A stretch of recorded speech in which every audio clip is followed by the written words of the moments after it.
Kama tunavyofahamu sote, TEHAMA ni nyenzo muhimu na ya kisasa kabisa ambayo imekuwa na nafasi na mchango mkubwa katika ubebaji na kusafirisha ujumbe, taarifa, takwimu,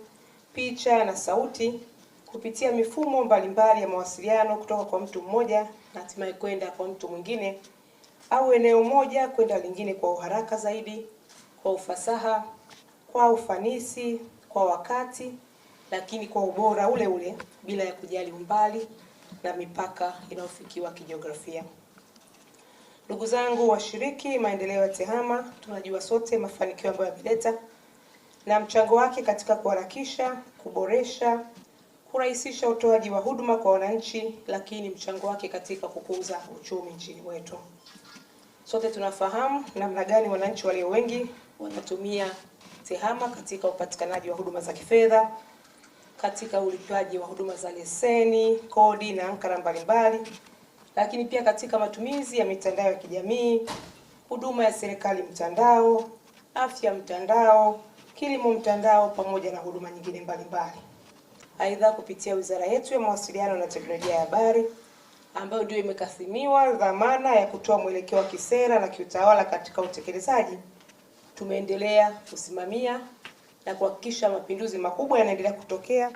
kupitia taasisi zetu za kiserikali, zikiwemo taasisi za utoaji wa haki baada ya kuanza kutumia TEHAMA, ikiwemo katika mahakama pamoja na mabaraza mbalimbali yakiwemo ya ardhi, na tumeona kwa sasa mashauri mengi sana yakiendeshwa kwa ufanisi, kwa ubora wa hali ya juu na kwa uharaka, na tumeona namna ambavyo urasimu umeondoka katika taratibu zetu za utoaji wa huduma na haki, na tumeona namna ambavyo mchango mkubwa wa mifumo ya kielektroniki na namna iliyofanya kazi. Tunaona namna ambavyo mifumo hii imeweza kupunguza rushwa, na tunaamini tutaelekea katika kuiondoa kabisa kupitia watumishi wasio waaminifu, lakini tunaona namna ambavyo msongamano wa mashauri umeondoka, lakini tunaona pia mageuzi makubwa ya kukubalika kwa ushahidi wa kielektroniki, na tunaona namna ambavyo sasa hivi watumishi wa mahakama na vyombo vingine vya kisheria ambavyo wameweza kutathmini pia utendaji wa watumishi wake na utendaji wake kupitia mifumo yetu ya kielektroniki. Leo hii kama nilivyotangulia kusema, ni mwendelezo wa kuhakikisha taasisi za utoaji wa haki zinaendelea kuwezeshwa zaidi,